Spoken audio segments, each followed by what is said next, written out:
सभी विद्यार्थियों को नमस्कार। मैं उमेश माथुर क्लासेज ऑनलाइन पर आपका स्वागत करता हूं।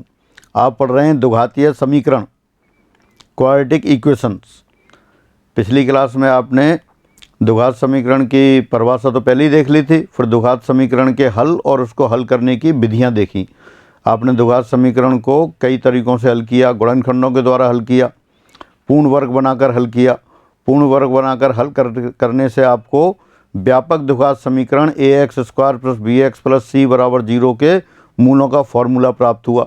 इसके मूल दिए जाते हैं -b + -√b² - 4ac/2a से। फिर आपने समीकरणों का निरीक्षण द्वारा हल देखा। निरीक्षण द्वारा हल में आपने देखा यदि a + b + c = 0 हो तब समीकरण ax² + bx + c = 0 के मूल 1 और c/a होते हैं। इस पे आधारित कुछ आपने एग्जाम्पल भी किए, कुछ उसमें ऐसे पॉपुलर क्वेश्चन किए आपने जो एग्ज़ाम में आते रहते हैं। फिर साथ साथ आपने ग्राफ द्वारा भी हल किया। वैसे अपन सामान्यतः ग्राफ द्वारा हल नहीं निकालते हैं, लेकिन कुछ कॉन्सेप्चुअल क्वेश्चंस में अपन इस कॉन्सेप्ट को काम में लेते हैं। अब उसके बाद आगे बढ़ते हैं। यह ग्राफ द्वारा मूलों की प्रकृति, nature of the roots using graph और you can say graphic method.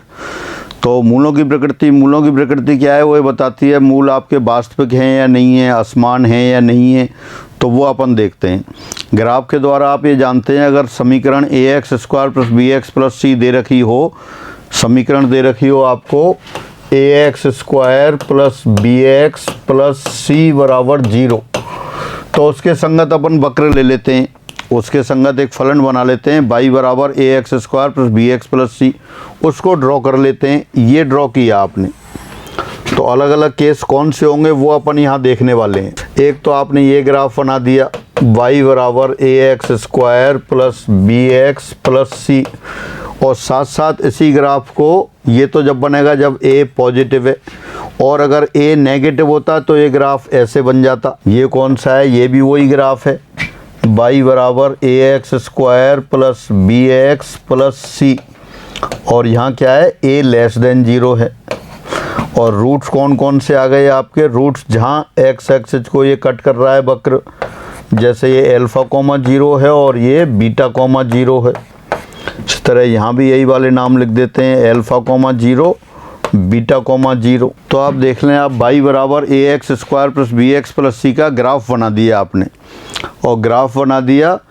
ये ग्राफ x एक्सिस को कट कर रहा है। कहाँ कट कर रहा है, अलग अलग बिंदुओं पर, अलग अलग बिंदुओं पर कट रहा है। इसका मतलब मूल अलग अलग होंगे, और कटते हुए दिख रहे हैं, इसका मतलब वास्तविक होंगे, रियल होंगे। मूल बिंदु के राइट साइड में दिख रहे हैं, इसका मतलब दोनों धनात्मक भी होंगे।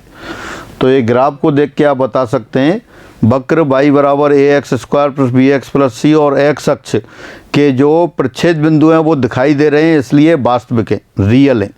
अलग अलग दिखाई दे रहे हैं, इसलिए असमान है, डिस्टिंक्ट हैं। और ओरिजिन के राइट साइड में दिखाई दे रहे हैं, मूल बिंदु के दाईं ओर दिखाई दे रहे हैं, इसलिए पॉजिटिव हैं, धनात्मक है। तो यही अपन लिख लेते हैं। ये फर्स्ट केस ले लिया आपने। यहाँ समीकरण ax² + bx + c = 0 के मूल वास्तविक, असमान और धनात्मक हैं। दोबारा लिख लेते हैं इसी को, roots are real, distinct and positive. कोई कैलकुलेशन नहीं कर रहे हैं, बस आप ग्राफ को देख रहे हैं। कैसे देख रहे हैं, आपको जो ग्राफ दिख रहा है कि वक्र और x अक्ष काटते हुए दिखाई दे रहे हैं, इसका मतलब वो रियल है, वास्तविक है। अलग अलग दिखाई दे रहे हैं, इसका मतलब असमान है, डिस्टिंक्ट है। और दोनों मूल बिंदु के दाईं ओर दिखाई दे रहे हैं, इसका मतलब कैसे हैं, दोनों धनात्मक हैं। तो जो कुछ दिखाई दे रहा है वो वक्र से ही दिखाई दे रहा है। अब अगला केस लेते हैं। अब यहाँ देखते हैं, यहाँ दोनों मूल, फिर x अक्ष और वक्र और x अक्ष दोनों क्या है, काटते हुए दिखाई दे रहे हैं। एक पॉइंट ये रहा और एक पॉइंट ये रहा। ये आपका α, 0 है और ये वाला पॉइंट β, 0 है। इसी तरह यहाँ देख सकते हैं, ये α, 0 अपने नाम एज्यूम कर लिए हैं, ये β, 0 है। ग्राफ उसी कर्व के हैं जो आपने पहले बना रखा है। ये y = ax² + bx + c, इसका ग्राफ है। a पॉजिटिव है तब, और ये भी इसी का ग्राफ है जब a नेगेटिव है तब। तो इंस्पेक्शन से, देखने से ही बता सकते हैं आप कि वक्र और एक्स अक्ष अलग अलग बिंदुओं पर मिल रहे हैं, इसलिए असमान है, दिखाई दे रहे हैं, वास्तविक हैं। एक मूल बिंदु के बाईं ओर है और एक मूल बिंदु के दाईं ओर है, यानी कि दोनों मूल विपरीत चिन्हों के हैं, एक धनात्मक और एक ऋणात्मक है।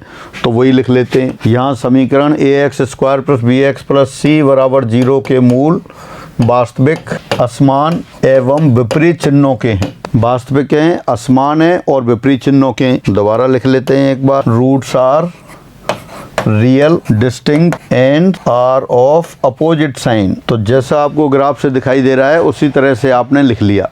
ग्राफ और एक्स अक्ष दिया हुआ, वक्र और एक्स अक्ष अलग अलग बिंदुओं पर कटते हुए दिखाई दे रहे हैं, इसलिए वास्तविक और असमान है। एक मूल बिंदु के बाईं ओर और एक मूल बिंदु के दाईं ओर दिखाई दे रहा है, इसलिए विपरीत चिन्हों के हैं। फिर अगला केस लेते हैं। अब आपने ग्राफ बना दिया, जब ए पॉजिटिव है तब तो ऊपर की ओर खुला हुआ है और ए नेगेटिव है तब ये नीचे की ओर खुला हुआ है। अल्फा, 0, बीटा, 0, नेम आपने वही लिख रखे हैं पहले वाले। अभी भी आप देख सकते हैं वक्र और एक्स अक्ष काटते हुए दिखाई दे रहे हैं, अलग अलग दिखाई दे रहे हैं, यानी कि वास्तविक भी है, असमान भी हैं, लेकिन दोनों मूल बिंदु के बाईं ओर हैं, इसलिए ऋणात्मक हैं। ये थर्ड केस लिया है आपने। यहाँ समीकरण ax² + bx + c = 0 के मूल वास्तविक, असमान एवं ऋणात्मक हैं। Roots are real, distinct and negative. दोनों रूट कैसे हैं आपके? वास्तविक हैं, असमान हैं और नेगेटिव यानी ऋणात्मक है। फिर अगला केस देखते हैं। अब देख रहे हैं कर्व अब कैसा है, एक्स अक्ष को मिल तो रहा है लेकिन एक ही पॉइंट पे मिलता हुआ दिखाई दे रहा है। अगर एक पॉइंट है या दो पॉइंट है, ये अपन को डिस्कस करना है। जब आप एक्स अक्ष के साथ पॉइंट ऑफ इंटरसेक्शन निकालेंगे तो वो आएगा a × x - α होल स्क्वायर = 0। तो x बराबर अल्फ़ा और अल्फ़ा 2 पॉइंट आएंगे। ये ऐसा दिखाई दे रहा है एक ही पॉइंट है, लेकिन एक्चुअल में एक पॉइंट नहीं है, ये 2 पॉइंट हैं। दोनों पॉइंट एक दूसरे के ऊपर आ गए। एक पॉइंट कब आता है? जब वक्र ऐसा होता, y बराबर a × x - α, और इसकी तो क्या है, लाइन बन जाती। ग्राफ जब ड्रॉ करते तो लाइन आती तब वो एक्स अक्ष को एक ही बिंदु पर मिलता, तो समीकरण का एक ही मूल होता। यहाँ जिस तरह से ये कर्व इस तरह से दे रखा है, लाइन ऐसे ऐसे, जैसे आपके यहाँ आई तो ये दोनों पॉइंट चलते चलते किधर आ गए, एक ही पॉइंट पे हो गए, ओवरलैपिंग पॉइंट आ गए। ये पॉइंट यहाँ दिखाई दे रहे थे, लेकिन जैसे जैसे लाइन नीचे चली तो दोनों पॉइंट आते आते यहाँ एक दूसरे के ऊपर आ गए। एक दूसरे के ऊपर आ गए तो ये ओवरलैपिंग पॉइंट हो गए, आच्छादित बिंदु हो गए। तो दो बिंदु हैं लेकिन दोनों एक दूसरे के ऊपर आच्छादित हैं, समान है। तो इसका मतलब यहाँ मूल कैसे होंगे? यहाँ आप कहेंगे कि मूल आपके वास्तविक हैं लेकिन दोनों कैसे हैं, समान हैं। यहाँ समीकरण ax² + bx + c = 0 के मूल वास्तविक क्यों है? क्योंकि एक्स अक्ष और कर्व मिलते हुए दिखाई दे रहे हैं। समान क्यों है? क्योंकि एक ही बिंदु पर आ गए दोनों मूल। दोनों बिंदु जो प्रच्छेद बिंदु हैं एक ही बिंदु पर आच्छादित हो गए, ओवरलैपिंग पॉइंट हो गए, और राइट साइड में दिखाई दे रहे हैं मूल बिंदु के, इसलिए धनात्मक है। Roots are real, equal and positive. समीकरण के मूल वास्तविक हैं, समान हैं और धनात्मक हैं। अब अगला केस लेते हैं। समीकरण वही है पहले वाली, उसी के संगत कर्व ले लिया आपने। कर्व ले रखा है y बराबर ax² + bx + c, लेकिन एक ही बिंदु पर है। तो ये क्या होगा, यहाँ पर इस तरह से बनेगा y बराबर a × x - α होल स्क्वायर। तो ये पॉइंट वही है पहले की तरह, अल्फ़ा, 0। ये वाला भी पॉइंट अल्फ़ा, 0। पहले अल्फ़ा पॉजिटिव था, अब अल्फ़ा कैसा हो गया, नेगेटिव हो गया।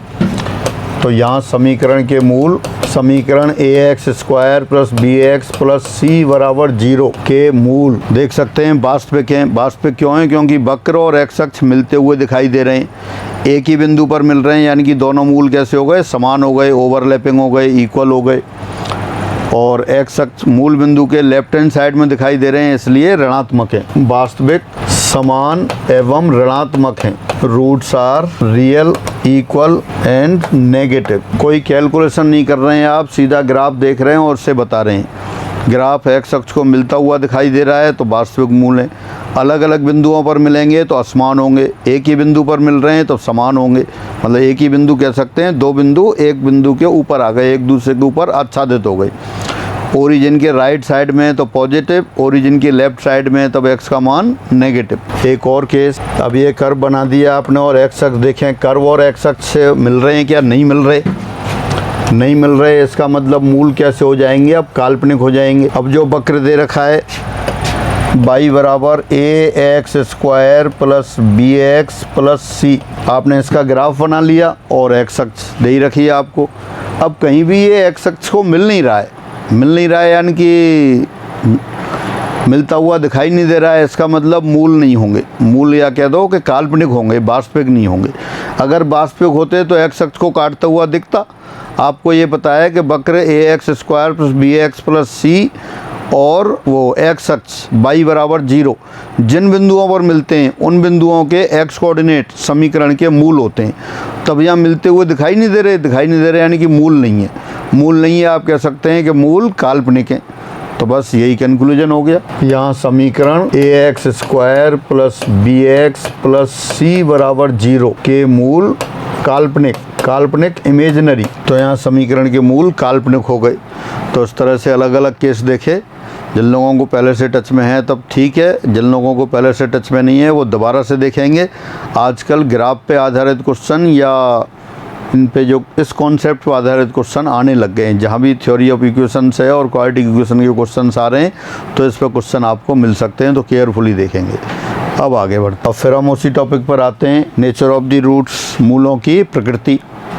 समीकरण ax² plus bx plus c बराबर 0 के मूल आप जानते हैं -b plus minus √b² minus 4ac upon 2a। ये जो एक्सप्रेशन है, कौन सा expression? b² minus 4ac, b² minus 4ac ये समीकरण का डिस्क्रिमिनेंट कहलाता है, विवेचक कहलाता है। सामान्यतः इसको अपन d से लिख देते हैं, तो ये डिस्क्रिमिनेंट है, विवेचक है। ये इसके मूलों की विवेचना करता है, बताता है वास्तविक हैं, काल्पनिक हैं, बराबर हैं, अलग अलग हैं, तो इसलिए इसको विवेचक कहते हैं आप। कौन सा एक्सप्रेशन? b² minus 4ac। अब अंडर रूट के अंदर अगर पॉजिटिव राशि होगी तो ये दोनों वास्तविक हो जाते हैं। अंडर रूट के अंदर अगर नेगेटिव राशि हो जाए तो ये काल्पनिक हो जाएंगे। अंडर रूट के अंदर अगर 0 हो जाए तो एक बार 0 जुड़ेगा, एक बार 0 घटेगा, तो 0 जोड़ने घटाने का तो कोई अंतर ही नहीं होता, तो मूल बराबर हो जाएंगे। तो इस तरह से जो मूलों की प्रकृति है वो अलग अलग कंडीशन आते हैं, तो वो आप डिस्कस करते हैं आगे। ये व्यंजक जो अभी बात कर रहे थे अपन, b² माइनस 4ac को कैपिटल D लिख लें, कैपिटल D लिख दें तो इसके मूल क्या क्या हो जाएंगे?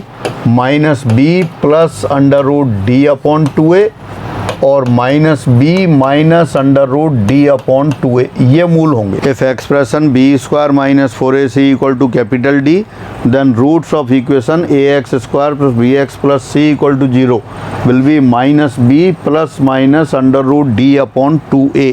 दोनों को अलग अलग लिख दिया, -b plus √d upon 2a, comma -b minus √d upon 2a। अब अलग अलग केस डिस्कस करते हैं। पहला केस लिखा, केस 1, स्थिति 1, जब d ग्रेटर देन 0 हो। अगर ग्रेटर देन 0 होगा तो अंडर रूट के अंदर जो राशि है वो धनात्मक है, धनात्मक है तो उसका अंडर रूट आपका वास्तविक आएगा। तो एक बार तो वो राशि जुड़ रही है और एक बार घट रही है, जुड़ रही है और घट रही है, तो क्या होगा? अलग अलग होंगे। तो बस फिर अपन क्या लिख देंगे? केस 1, जब d ग्रेटर देन 0 हो तब समीकरण के मूल वास्तविक और असमान होंगे, रियल एंड डिस्टिंक्ट होंगे, वास्तविक व असमान। Then roots of equation are real and distinct. तो ये पता पड़ा आपको। जैसे आप कोई भी इक्वेशन लिख सकते हैं, जैसे एग्जाम्पल समीकरण x² प्लस 10 बराबर 0। यहाँ आप देखें d कितना है, d देख सकते हैं b² कितना हो गया? 49 माइनस 4ac 4 × 1 × 10 40, यानी पॉजिटिव आ गया। पॉजिटिव आ गया तो मूल कैसे होंगे? वास्तविक और असमान होंगे। और अगर इसको सॉल्व करके देख लें आप, इसके मूल हल कर लेते हैं वैसे ही, तो मूल क्या आ जाएंगे इसके? x-2 x-5 फैक्टर्स हुए, तो यानी कि मूल आ गए आपके पास x बराबर 2 और 5। यानी कि अगर d पॉजिटिव है तो रूट्स कैसे होंगे? रियल एंड डिस्टिंक्ट, वो दिखाई दे रहे हैं आपको। और भी एग्जाम्पल लिख सकते हैं पर उसकी आवश्यकता नहीं है, आपने सीधे सीधे याद रखेंगे। अगर d पॉजिटिव है तो अंडर रूट के अंदर एक्सप्रेशन धनात्मक है, इसलिए वो अंडर रूट कैसा आएगा, वास्तविक आएगा। एक बार माइनस बी प्लस समथिंग वास्तविक समथिंग रियल ऐड होगी और एक बार सब्ट्रैक्ट होगी, एक बार जुड़ रही है एक बार घट रही है, तो निश्चित रूप से अलग अलग होंगे, वही आपने लिख लिया। फिर आगे देखते हैं। अच्छा, इसमें अगर ये अंडर रूट के अंदर है, डी पॉजिटिव है, तो पूर्ण वर्ग हो भी सकता है, नहीं भी हो सकता है। पूर्ण वर्ग हो तो वो केस अभी अपन आगे डिस्कस करते हैं। अब सेकंड केस आ गया, जब d बराबर 0 हो, व्हेन d इक्वल टू 0 हो, तब समीकरण ax square plus bx plus c बराबर 0 के मूल minus B plus under root 0/2a और minus B minus under root 0/2a, अर्थात माइनस b/2a माइनस b/2a, यानी रियल और इक्वल, वास्तविक व समान, रियल एंड इक्वल होंगे। यानी समीकरण जो दे रखी है उसमें d आपने 0 लिख दिया, d 0 हो गया तो माइनस बी प्लस 0 और माइनस बी माइनस 0, 0 को ऐड करें या सब्ट्रैक्ट करें कोई अंतर नहीं पड़ता। तो मूल कैसे होंगे, वास्तविक और समान होंगे, रियल एंड इक्वल होंगे। अच्छा, यहाँ ये क्लियर है, जो अपन गुणांक जो कोफिशिएंट लेते हैं यहाँ लिखा नहीं है, अपन ने पहले कहा था सामान्यतः ये ABC कैसे होंगे, ABC सभी आपके रियल ही हैं, तभी अपन ये डिस्कस कर रहे हैं। ज़रूरी नहीं है समीकरण में रियल हो, लेकिन जो अपन डिस्कस कर रहे हैं जब तक और कुछ नहीं कहा जाएगा ABC रियल मान के चलेंगे। फिर आगे देखते हैं केस थर्ड, जब d लेस देन 0 हो, तब समीकरण ax square plus bx plus c बराबर 0 के मूल minus b plus under root something negative upon 2a, और या प्लस माइनस ऐसे ही लिख देते हैं, अर्थात काल्पनिक होंगे, इमेजिनरी होंगे, काल्पनिक इमेजिनरी। तो अगर d ग्रेटर देन 0 है तब मूल वास्तविक और असमान होंगे, d बराबर 0 है तब मूल वास्तविक और समान होंगे, d लेस देन 0 है तब मूल कैसे होंगे, काल्पनिक होंगे। अब इसमें ये है कि अगर d ग्रेटर देन 0 है तो परफेक्ट स्क्वायर हो भी सकता है, नहीं भी हो सकता है, तो वो परफेक्ट स्क्वायर हो तब देखते हैं और नहीं हो तब देखते हैं। अब d कैसा है, ग्रेटर देन 0 है और पूर्ण वर्ग है, परफेक्ट स्क्वायर है। यहाँ पर एज्यूम कर लेते हैं, माना d बराबर स्मॉल d स्क्वायर, तब समीकरण ax square plus bx plus c बराबर 0 के मूल minus b plus minus under root d square upon 2a, अर्थात minus b plus d upon 2a और minus b minus d upon 2a, ये होंगे। अब ये कैसे दिख रहे हैं, अंडर रूट समाप्त हो गया, अंडर रूट समाप्त हो गया तो इसका मतलब कैसे हो गए, परमेय वास्तविक, रेशनल रियल। वास्तविक के दो केस हो जाते हैं, सब केस रियल और रेशनल भी होते हैं, इरेशनल भी होते हैं। तो कौन से हो गए इसके, रेशनल रियल हो गए। लेकिन हमेशा होंगे क्या, ये हमेशा नहीं होंगे। कब नहीं होंगे वो अपन कंडीशन लगा देते हैं, बशर्ते कि प्रोवाइडेड। पहले उसको लगाने से पहले एक एग्जाम्पल लिखते हैं आप, ये एग्जाम्पल लिखते हैं, समीकरण x square minus 2 root 2x plus 1 बराबर 0 के मूल। अब इसके मूलों की बात करते हैं। यहाँ मूल अपन ये देखना चाहते हैं वास्तविक हैं, और वास्तविक हैं तो उसमें परमेय हैं या नहीं है। तो उसको चेक करने के लिए तो सिर्फ d देख लेते हैं अपन, तो d की बात कर लेते हैं। यहाँ d बराबर कितना हो गया, b स्क्वायर यानी कि minus 2 root 2 whole square minus 4 into 1 into 1 8 minus 4 4 आ गया। तो d कैसा आ गया, परफेक्ट स्क्वायर आ गया, पूर्ण वर्ग आ गया। पूर्ण वर्ग आ गया तो अभी अपन देख रहे थे अगर d पूर्ण वर्ग आ जाता है तो अंडर रूट में पूर्ण वर्ग लगाते हैं तो ये अंडर रूट गायब हो जाता है। तो minus B plus d upon 2a minus B minus d upon 2a, तो कैसे हो गए, वास्तविक होने चाहिए। लेकिन अगर इसको सॉल्व करके देखें आप, अब इसको अलग से सेपरेटली सॉल्व करते हैं, तो सॉल्व करते हैं तो कैसा होगा, x के परफेक्ट स्क्वायर बना दें या उससे कर लें धराचार मेथड से, जो अभी अपन निकाला था मेथड पूर्ण वर्ग बना के, उसको श्री धराचार मेथड या हिंदू मेथड भी कहते हैं। तो उससे अगर सहायता से निकालेंगे तो कितना आएगा, माइनस और minus 2 root 2 minus B plus minus b square minus 4ac upon 2a, यानी क्या क्या हो गए मूल, ये माइनस प्लस हो गया 2 यानी कि रूट 2 प्लस माइनस 2, ये हो गए। ये मूल हुए इसके, यानी कि मूल परमे तो नहीं आ रहे। ये डी तो परफेक्ट स्क्वायर आ रहा है, फिर भी परमे नहीं आ रहे, इसका मतलब कहीं गड़बड़ हो गई। तो जब यहाँ पर लिखा था -b plus minus under root d square, जो अंडर रूट वाला एक्सप्रेशन था वो तो अंडर रूट के अंदर परफेक्ट स्क्वायर आ गया, परफेक्ट स्क्वायर आ गया तो अंडर रूट समाप्त हो गया। अब देखने से ऐसा लग रहा है कि ये परमे आ गया, लेकिन अपन ने ये तो देखा ही नहीं बी और ए के बारे में। अगर डी तो पूर्ण वर्ग आ गया, कैपिटल डी पूर्ण वर्ग आ गया तो अंडर रूट समाप्त हो गया, लेकिन बी और ए का तो ध्यान ही नहीं दिया। तो बी और ए भी अपन में कैसे होनी चाहिए, परमे होने चाहिए। तो वही मैं लिख दे रहा हूँ, बशर्ते कि गुणांक ए बी सी परमे हों, प्रोवाइडेड कोफिशिएंट्स आर रेशनल, यानी कि कैपिटल डी परफेक्ट स्क्वायर हो। दोबारा से अपन कौन सा केस कर रहे हैं, जब डी ग्रेटर देन 0 और ग्रेटर देन 0 के साथ साथ पूर्ण वर्ग हो। अपन ने लिखा है जब डी ग्रेटर देन 0 और पूर्ण वर्ग हो तब समीकरण के मूल परमे वास्तविक होंगे, बशर्ते कि गुणांक ए बी सी स्वयं परमे हो। और अगर ये परमे नहीं है तो ऐसा नहीं होगा। तो ये परमे वास्तविक होने के लिए क्या होना चाहिए, डी पॉजिटिव होना चाहिए और डेफिनेटली परफेक्ट स्क्वायर होना चाहिए, और लेकिन ए बी सी भी इटसेल्फ रेशनल होनी चाहिए, तब होगा। तो फाइनली ये हुआ when D greater than 0 and d greater than 0 and a perfect square, then roots of the equation ax square plus bx plus c equal to 0 are rational provided coefficients a b c are rational। अब आगे बढ़ते हैं। अब एक case लेते हैं जब d greater than 0 और पूर्ण वर्ग ना हो, when d greater than 0 and not a perfect square। अगर ये परफेक्ट स्क्वायर नहीं होगा तो रूट कैसे हो जाएंगे, -b plus under root D upon 2a और -b minus under root D upon 2a, इस तरह के हो जाएंगे। यानी कि अगर गौर से देखें तो एक रूट तो हो गया एल्फ़ा प्लस रूट बीटा और दूसरा हो गया एल्फ़ा माइनस रूट बीटा। तो फाइनली अपन कह सकते हैं कि डी पॉजिटिव हो और परफेक्ट स्क्वायर ना हो, तब समीकरण ax square plus bx plus c बराबर 0 के मूल अपरमेय होंगे, इर्रेशनल होंगे। और ये अपरमेय मूल ये संयुग्मी अपरमेय संख्याओं का एक युग्म बनाएंगे, पेयर बनाएंगे।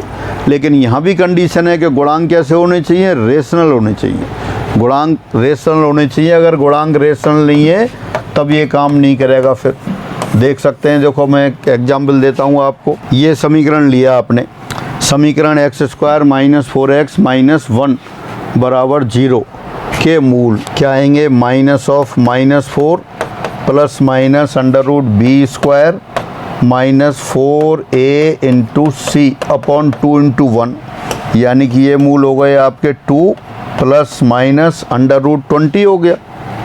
20 लिख सकते थे आप 2√5, 2 कैंसिल हो गया, √5 आ गया, अर्थात 2 प्लस √5 और 2 माइनस √5 है। तो देख सकते हैं डी आपका पॉजिटिव है और रूट्स कैसे आ गए, जो अपरमेय मूल आ गए। अपरमेय मूल वो संयुग्मी अपरमेय संख्याओं का युग बना रहे हैं, पेयर बना रहे हैं।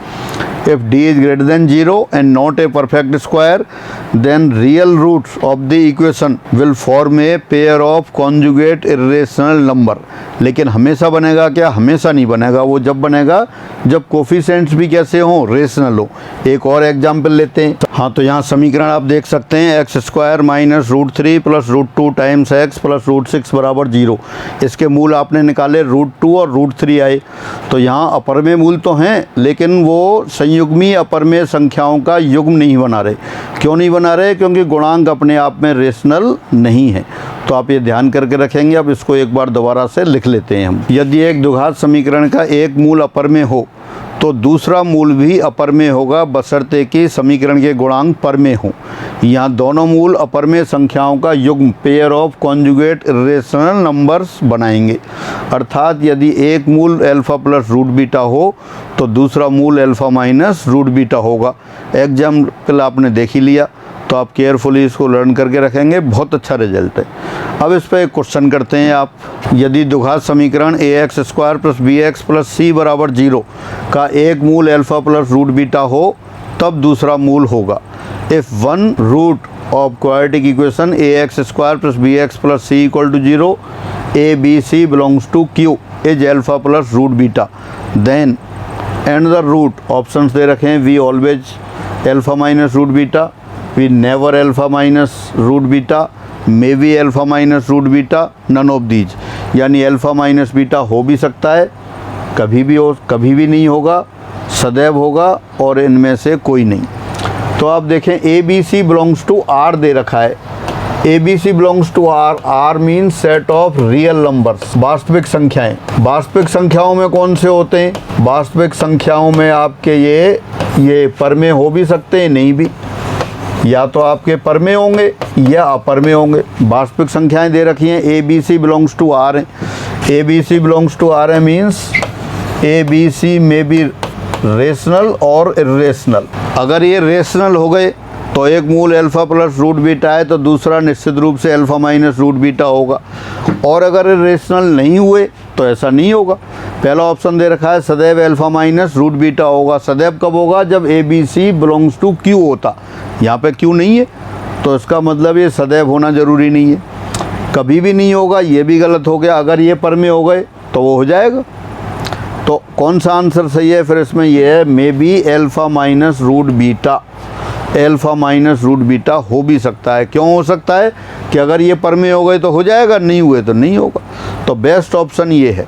हाँ, अगर इसकी जगह यहाँ क्यू लिखा होता, Q set of rational number होता, तब निश्चित रूप से पहला आंसर आ जाता। इसी क्वेश्चन को दोबारा लिख दिया है, दोबारा उसी क्वेश्चन को पढ़ लेते हैं। यदि द्विघात समीकरण ए x square plus B x plus सी बराबर 0, यहाँ A B C belongs to Q. अब ए बी सी कैसे हैं? परमेय हैं। ए बी सी परमेय हैं तो क्या होगा? इसका एक मूल अल्फ़ा प्लस रूट बीटा है, तो दूसरा मूल निश्चित रूप से अल्फ़ा माइनस रूट बीटा होगा। If one root of the equation ax square plus bx plus c equal to 0, where a, b, c belongs to q is alpha plus root beta, then second must be alpha minus root beta। क्योंकि अभी आपने ये पढ़ा है, यदि किसी द्विघात समीकरण में गुणांक परमेय हो और d ग्रेटर देन 0 और नॉट ए परफेक्ट स्क्वायर हो, तब उसके मूल कैसे होंगे? अपरमेय होंगे। और अपरमेय मूल से क्या बनेगा? एक पेयर बनेगा। पेयर कैसे बनेगा? कॉन्जुगेट इर्रेशनल नंबर्स का बनेगा। यानी एक root alpha plus root beta होगा तो सेकंड निश्चित रूप से अल्फ़ा माइनस रूट बीटा होगा। तो ये आंसर आ गया। तो बस आपको ये केयरफुली ध्यान रखना है कि अगर एक मूल ये है तो दूसरा मूल ऐसा होगा। हाँ, अगर ऐसा हो, यदि a B C belongs to Q हो, तब तो वो होगा ही होगा। इसको उल्टा काम में ले सकते हैं। अगर एक मूल अल्फ़ा प्लस रूट बीटा, एक परमेय और एक अपरमेय आ जाए, तब गुणांक आपके परमेय नहीं, वो गुणांक परमेय नहीं होंगे। या परमेय गुणांक वाली ऐसी कोई समीकरण नहीं बनेगी जिसमें एक मूल तो आपका अल्फ़ा प्लस रूट बीटा आ जाए और दूसरा कोई दूसरा आ जाए। यानी कि गुणांक परमेय हो तो ऐसी कोई समीकरण नहीं बन सकती कि एक मूल उसका परमेय और एक अपरमेय आ जाए। अगर गुणांक परमेय होंगे तो दोनों निश्चित रूप से मूल अपरमेय होंगे और वो कॉन्जुगेट इर्रेशनल नंबर्स का पेयर बना रहे होंगे। इसी की तरह एक दूसरा केस काल्पनिक के लिए, उसके लिए फिर आगे बढ़ते हैं। अब केस लिख दिया जब d लेस देन 0 हो। जब d लेस देन 0 हो तो मूल कैसे हो जाते हैं? समीकरण ए x square plus B x plus सी बराबर 0 के मूल minus B plus under root D upon 2a और minus B minus under root D upon 2a ये होते हैं। और d चूँकि नेगेटिव है तो अंडर रूट के अंदर नेगेटिव लेंगे तो वो काल्पनिक आएगा। यानी कि एक तो इस तरह से हो जाएगा अल्फ़ा प्लस आयटा बीटा और दूसरा अल्फ़ा माइनस आयटा बीटा हो जाएगा। ये भी तब होगा जब गुणांक आपके वास्तविक हों। अगर गुणांक काल्पनिक हो गए तो ये भी नहीं आएगा। यानी कि ये कंडीशन तभी एप्लीकेबल होगी जब इसके गुणांक कैसे हों? काल्पनिक हो। एक समीकरण देखते हैं अपन। यदि d लेस देन 0 हो और मूल काल्पनिक हो और गुणांक कैसे हैं? ABC वास्तविक हों, तब काल्पनिक मूल संयुग्मी सम्मिश्र संख्याओं का एक युग बनाएंगे। अर्थात एक मूल अल्फ़ा प्लस आयटा बीटा तो दूसरा अल्फ़ा माइनस आयटा बीटा होगा। और अगर गुणांक वास्तविक नहीं हुए तो ऐसा नहीं होगा। एक एग्जाम्पल से देखते हैं। समीकरण x square plus x plus 1 बराबर 0 के मूल क्या हो गए? -1 plus minus b square minus 4ac upon 2 × 1 या कह सकते हैं -1/2 प्लस √3/2 आयोटा और -1/2 माइनस √3/2 आयोटा ये होंगे। अब आप देख सकते हैं कि एक अल्फ़ा प्लस बीटा आयोटा है तो दूसरा अल्फ़ा माइनस बीटा आयोटा है, तो हमेशा ये पेयर बन रहा है। और अगर ऐसा नहीं हो, समीकरण x² - 1 plus iota times x plus iota बराबर 0 के मूल 1 और आयोटा होंगे। यहाँ आप देखें, यहाँ एक मूल काल्पनिक आ रहा है, एक वास्तविक आ रहा है, यानी काल्पनिक मूलों का जो पेयर नहीं बन रहा, यानी एक अल्फ़ा प्लस आयोटा बीटा और अल्फ़ा माइनस आयोटा बीटा नहीं आ रहे। क्यों नहीं आ रहे? क्योंकि गुणांक वास्तविक नहीं है। तो गुणांक वास्तविक होने चाहिए, तभी ये काल्पनिक संख्या सम्मिश्र संख्याओं का एक युग्म बनाएंगे, मतलब pair of conjugate complex numbers बनाएंगे, संयुग्मी सम्मिश्र संख्याओं का युग्म बनाएंगे। कब? जब गुणांक वास्तविक हो। इसमें गुणांक वास्तविक नहीं है तो ऐसा नहीं बन रहा। अब देखते हैं, इसी को फिर आगे लिख लेते हैं आप। यदि किसी द्विघात समीकरण का एक मूल काल्पनिक हो तो दूसरा मूल भी काल्पनिक होगा, बशर्ते कि समीकरण के गुणांक वास्तविक हों और दोनों मूल संयुग्मी सम्मिश्र संख्याओं का एक युग्म बनाएंगे। अर्थात यदि एक मूल अल्फ़ा प्लस आयोटा बीटा होगा तो दूसरा अल्फ़ा माइनस आयोटा बीटा होगा।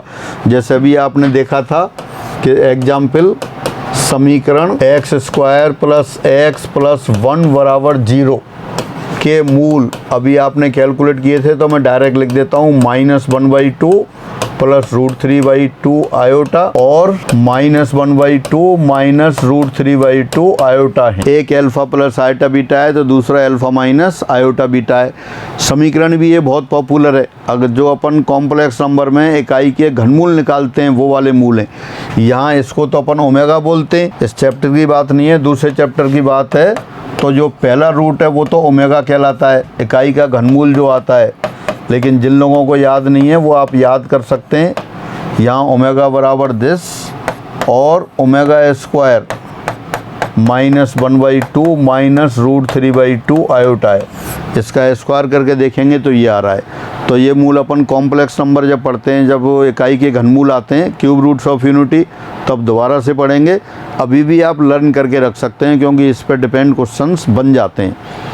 तो दोबारा से समीकरण x² प्लस x प्लस 1 बराबर 0, इसमें a b c तीनों 1 के इक्वल हैं, तीनों पॉजिटिव हैं। d नेगेटिव आ रहा है, d नेगेटिव आ रहा है इसलिए मूल काल्पनिक हो गए और काल्पनिक मूल संयुग्मी सम्मिश्र संख्याओं का एक युग्म बना रहे हैं। ये pair of conjugate complex number form हो रहा है। इसमें एक मूल अल्फ़ा प्लस आयोटा बीटा रूप का है तो दूसरा अल्फ़ा माइनस आयोटा बीटा रूप का है। और ऐसा नहीं हो, जब ये गुणांक अगर वास्तविक नहीं है, सम्मिश्र संख्याएं आ जाएँ, तब ऐसा नहीं होता।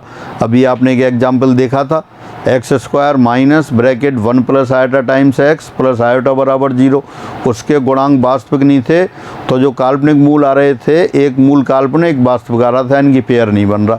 तो ये भी आप केयरफुली लर्न करके रखेंगे। जैसे पहले क्वेश्चन लिखा था उसी तरह से एक क्वेश्चन इस पर देखते हैं। यदि द्विघात समीकरण ax² plus bx plus c बराबर 0, a b c belongs to capital C, C यानी कि complex number, set of complex number का एक मूल अल्फ़ा प्लस आयोटा बीटा हो तो दूसरा मूल अल्फ़ा प्लस दूसरा मूल क्या होगा ये देखा है। 4 ऑप्शन दे रखे हैं। सदैव अल्फ़ा माइनस आयोटा बीटा होगा, कभी भी अल्फ़ा माइनस आयोटा बीटा नहीं होगा, अल्फ़ा माइनस आयोटा बीटा हो भी सकता है, इनमें से कोई नहीं। जब आपको पता है कि ए बी सी वास्तविक नहीं है, सी है, तो सी का मतलब आपके पास ये वास्तविक भी हो सकते हैं, काल्पनिक भी हो सकते हैं। शुद्ध वास्तविक जो प्योर रियल होते हैं वो भी कॉम्प्लेक्स नंबर होते हैं क्योंकि इनको x प्लस 0 आयोटा लिख सकते हैं। और ये इसमें काल्पनिक या सम्मिश्र अलग टाइप के भी हो सकते हैं, इमेजिनरी भी हो सकते हैं, यानी कि 0 प्लस आयोटा y टाइप के हो सकते हैं। अगर ऐसे हुए तब ये नहीं होगा। हाँ, अगर C का जो सबसेट है, R भी तो C का सबसेट है, सभी वास्तविक संख्याएं भी सम्मिश्र संख्याएं होती हैं। अगर ये प्योरली रियल हो गई तब तो पहला आंसर आ जाएगा, लेकिन कोई ज़रूरी नहीं है हो। काल्पनिक हुआ तो ये ज़रूरी नहीं है कि ये हो वास्तविक हो जाए, तो ये ज़रूरी नहीं है। तो कौन सा आंसर हुआ? वही पहले की तरह, मे be alpha minus iota beta, यानी अल्फ़ा माइनस आयोटा बीटा हो भी सकता है, नहीं भी। कॉन्सेप्चुअल है, कोई कैलकुलेशन नहीं है। एग्जाम में क्वेश्चन आते रहते हैं तो लर्न करना है। जो क्वाड्रेटिक इक्वेशन में कर रहे हैं यही थ्योरी ऑफ इक्वेशंस में जब हाई डिग्री की इक्वेशन करेंगे तब भी आएगा। वहाँ भी एक रिजल्ट की तरह फिर वहाँ लिख दिया जाएगा। अगर गुणांक वास्तविक हैं, एक मूल अल्फ़ा प्लस आइटा बीटा है तो दूसरा अल्फ़ा माइनस आइटा बीटा होगा। यानी कि अधिक घातीय समीकरण में भी काल्पनिक मूल हमेशा पेयर बनाते हैं, पेयर से आते हैं जब गुणांक वास्तविक हों, और pair of conjugate complex number form होता है। अगला देखते हैं क्वेश्चन, वही क्वेश्चन दोबारा लिख दिया है। क्या है? यदि द्विघात समीकरण ए x square plus B x plus सी बराबर 0, comma A B C belongs to R. अब A B C belongs to R दे दिया। अब गुणांक कैसे हैं? वास्तविक। तो वास्तविक इसका एक मूल अल्फ़ा प्लस आइटा बीटा हो तो दूसरा निश्चित रूप से अल्फ़ा माइनस आइटा बीटा होगा। Again, if one root of the equation a x square plus B x plus c equal to 0 where a B C belongs to R, a B C belongs to R is alpha plus iota beta. If one root of the equation is alpha plus iota beta and coefficients are real, then another root must be alpha minus iota beta. यानी कि ये answer आए। तो ये बिल्कुल छोटे छोटे concept लेकिन बहुत महत्वपूर्ण, आपको लर्न रखना है। क्वेश्चन आते हैं एग्जाम में तो बिना, अगर आपको जानकारी है तो बिना कैलकुलेशन के सीधे टिक कर सकते हैं। अब आगे बढ़ते हैं। अब आगे जो टॉपिक पढ़ने वाले हैं उससे पहले आप एक ये कॉन्सेप्ट पढ़ लेते हैं, व्युत्क्रम समीकरण। द्विघात समीकरण की व्युत्क्रम समीकरण। यदि कोई द्विघात समीकरण है, इसके मूल अल्फ़ा बीटा हैं, तो समीकरण जिसके मूल 1/अल्फ़ा 1/बीटा हों तो वो इसकी व्युत्क्रम समीकरण कहलाती है।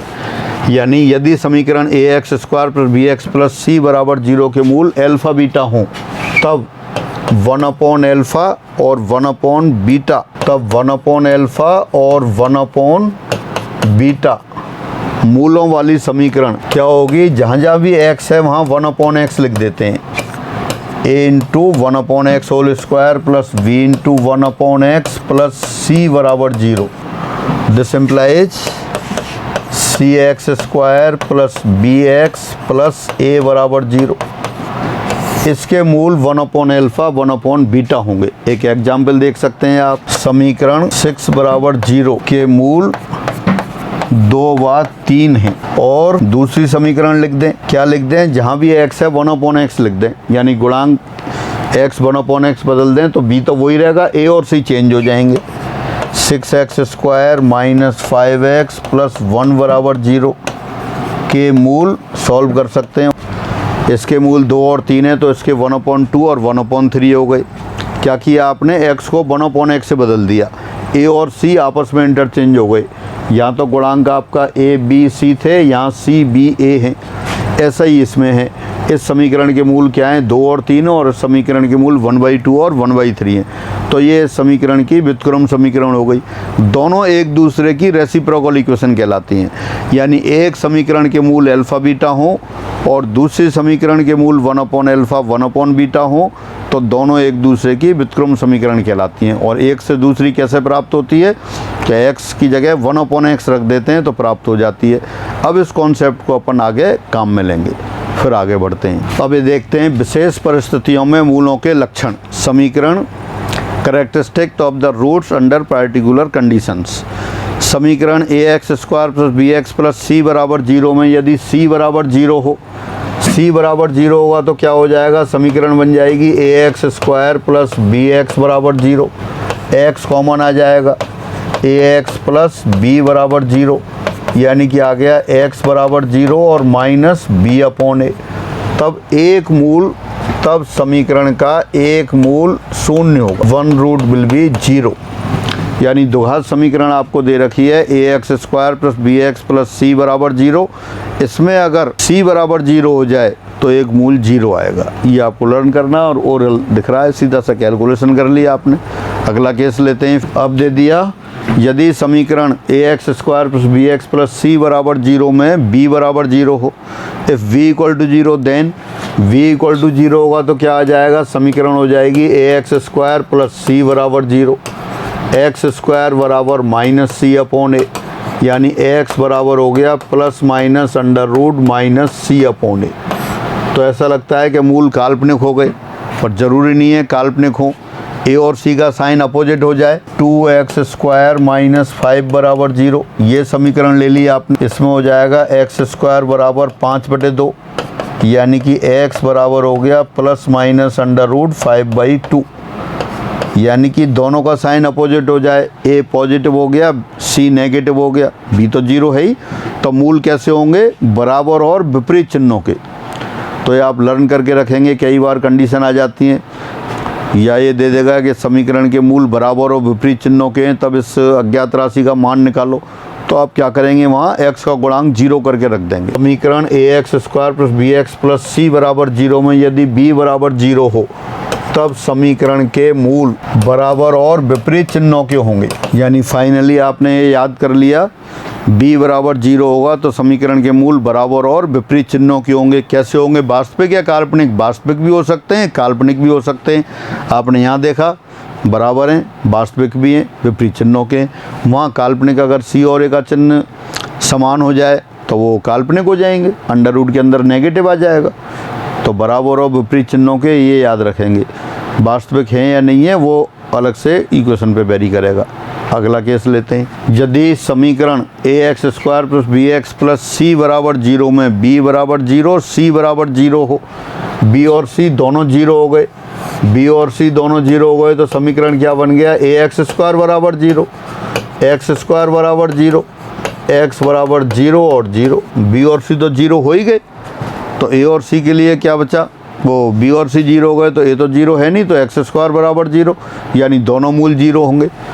तब समीकरण के दोनों मूल 0 होंगे, बोथ रूट्स आर 0, दोनों मूल 0 हो गए। फिर आगे देखते हैं। समीकरण ax square plus B x plus सी बराबर 0 में यदि a बराबर c नॉट इक्वल टू 0, अब a और c बराबर हैं, a और c बराबर हैं तो मूलों का गुणनफल क्या हो जाएगा? यहाँ पर समीकरण ऐसा बना देते हैं, 3x square plus B x plus 3 बराबर 0, यानी कि मूलों का गुणनफल कितना आ जाएगा? 1 आ जाएगा। क्यों? क्योंकि c बराबर a है और मूलों का गुणनफल क्या होता है? c upon a। तो c अपॉन a मूलों का गुणनफल 1 आ गया, यानी कि मूल एक दूसरे के व्युत्क्रम होंगे, एक दूसरे के व्युत्क्रम होंगे। Roots are reciprocal to each other. देख सकते हैं आप एग्जाम्पल। समीकरण 3x square minus 10x plus 3 बराबर 0, इसको लिख दिया आपने 3x माइनस 1 x माइनस 3। देख सकते हैं 3x into x 3x square हो गया, minus 9x minus x minus 10x minus 1 into minus 3 plus 3, तो x बराबर क्या आ गया? 1/3 और 3 आ गए। तो रूट्स एक दूसरे के रेसिप्रोकल होंगे, एक दूसरे के व्युत्क्रम होंगे। फिर अगला केस देखते हैं। अब लिखा है यदि समीकरण में a प्लस सी बराबर 0 हो, a प्लस सी 0 यानी कि a और c बराबर तो हैं लेकिन अपोजिट साइन के हैं, बराबर और अपोजिट साइन के हैं तो मूल कैसा हो जाएगा आपके पास? अब एल्फा इंटू बीटा आएगा तो -1 आएगा, -1 आएगा। क्यों? क्योंकि माइनस सी अपॉन ए आ गया और माइनस सी अपॉन ए आया, लेकिन सी अपॉन ए तो -1 दे रखा है। a प्लस सी बराबर 0, a बराबर माइनस सी, तो माइनस सी अपॉन ए या सी अपॉन ए बराबर -1 आ गया। तो मूल कैसे होंगे?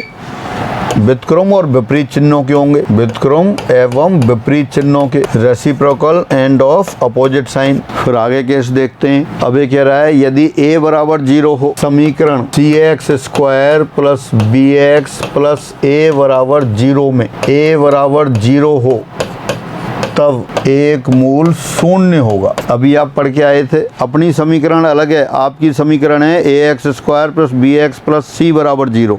अपन ने क्या लिख दी? इसकी व्युत्क्रम समीकरण लिख दी है, cx square plus B x plus a बराबर 0। अभी देखा था व्युत्क्रम समीकरण कैसे आती है, x को 1/x से बदल देते हैं तो व्युत्क्रम समीकरण आती है। और व्युत्क्रम समीकरण के बारे में क्या है? अगर इसके मूल अल्फा बीटा हैं तो पहले वाली समीकरण के मूल 1/α 1/β होंगे। यहाँ a बराबर 0 रख दिया, a बराबर 0 रख दिया तो अचर पद 0 हो गया, अचर पद 0 हो गया तो एक मूल 0 आ गया, एक मूल 0 आ गया तब इसका एक मूल एक अनंत होगा। 0 का व्युत्क्रम 1/0, 0 से भाग तो देते नहीं है, इन्फाइनाइट रखता है, इन्फाइनाइट भी कोई संख्या नहीं है, 0 से भाग मान्य नहीं है और जो रिजल्ट आ रहा है वो भी संख्या नहीं है, सिर्फ कॉन्सेप्चुअल केस है, तो इसका एक मूल अनंत होगा। बहुत बढ़िया कॉन्सेप्ट, क्वेश्चन बहुत जगह काम आता है, डायरेक्ट भी आ जाता है, आपको याद करके रखना है। द्विघात समीकरण में x स्क्वायर का गुणांक 0 हो तो समीकरण का एक मूल इनफाइनाइट होता है। और आगे देखते हैं। अब लिख दिया है इसमें दो वैल्यूज 0 कर दी। यदि समीकरण ax square plus B x plus c में a बराबर 0 b बराबर 0 हो तब समीकरण अगर इसकी व्युत्क्रम समीकरण लिख देंगे आप, व्युत्क्रम समीकरण कौन सी, c x square plus B x plus a बराबर 0 में ए बराबर 0 बी बराबर 0 हो, तब दोनों मूल शून्य होंगे। इसके दो मूल शून्य होंगे तो इसकी व्युत्क्रम समीकरण के मूल दोनों मूल अनंत हो जाएंगे। आपने इसकी व्युत्क्रम समीकरण लिख दिया, दोनों एक दूसरे की व्युत्क्रम समीकरण है, x को 1/x से बदलें तो व्युत्क्रम समीकरण आ जाती है। तो ये इसकी व्युत्क्रम समीकरण है। व्युत्क्रम समीकरण में a बराबर 0 b बराबर 0 रखा, दो मूल 0 आ गए। इसका मतलब जो अपनी दी हुई समीकरण है उसमें दोनों मूल 0 के व्युत्क्रम रेसिप्रोकल यानी अनंत होंगे, तब समीकरण के दोनों मूल अनंत होंगे, दोनों मूल अनंत होंगे, दो मूल इनफाइनाइट हो गए। अब आगे बढ़ते हैं। यदि समीकरण ए x square plus B x plus सी बराबर 0 में a बराबर 0, अच्छा अभी a और c 0 लिख दिए, a बराबर 0 c बराबर 0, तब एक मूल इनफाइनाइट और एक 0 हो जाएगा। c बराबर 0 रखेंगे तो 0 हो गया और a बराबर 0 रखा तो एक मूल इनफाइनाइट हो गया। ये अपन ने पहले कर चुके, एक मूल इनफाइनाइट और एक 0, एक मूल शून्य एवं एक मूल अनंत होगा। फिर आगे बढ़ते हैं। अब लिखा है a बराबर 0 b बराबर 0 c बराबर 0, तीनों 0 हो जाएं। तीनों 0 हो जाए तो x का मान तो कुछ भी रख दो, सबसे ही संतुष्ट होगी, तो ये सर्वसमका हो जाएगी और x के सभी मानों से संतुष्ट होगी। तब दी समीकरण एक सर्वसमका होगी और x के सभी मानों से संतुष्ट होगी, सर्वसमका होगी और x के सभी मानों से संतुष्ट होगी। पहले आपने पिछली क्लासों में देख लिया था सर्वसमका, पहले आपने पढ़ा था जब, एक बार दोबारा देख लेते हैं। Since x square minus 9 equal to x minus 3 x plus 3, ये आप जानते हैं बहुत छोटी क्लासों से x के सभी मानों के लिए सही है, और जो x के सभी मानों के लिए सही है वही आइडेंटिटी सर्वसमका होती है। द्विघात समीकरण तो x के सिर्फ दो मानों से ही संतुष्ट होती है, और जब दो से अधिक मान होते हैं तो सभी से संतुष्ट होती है, और ऐसे ही समीकरण जो सभी मानों से संतुष्ट होती है वही सर्वसमका कहलाती है।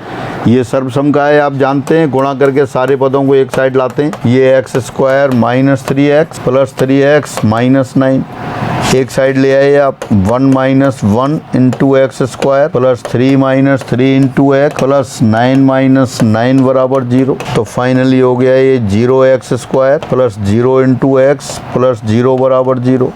अब यहाँ x बराबर कुछ भी रख लो, x बराबर कुछ भी रख लेंगे, सबसे ही सेटिस्फाई होगी, सबसे सेटिस्फाई हो रही है, इसलिए ये सर्वसमका है। तो इस तरह से आप ये पढ़ रहे थे कि अलग अलग स्थितियों में गुणांकों में अलग अलग हैं, तब क्या क्या हैं। तो ये बहुत महत्वपूर्ण संबंध थे, द्विघात समीकरण में आते रहते हैं, थ्योरी ऑफ इक्वेशंस के साथ भी आ रहे हैं, द्विघात समीकरण में स्पेशली है ही। तो आज की क्लास में हम इतना ही रखते हैं, फिर अगली क्लास में पढ़ते हैं। सबको आप रिवाइज करेंगे, क्वेश्चंस करेंगे।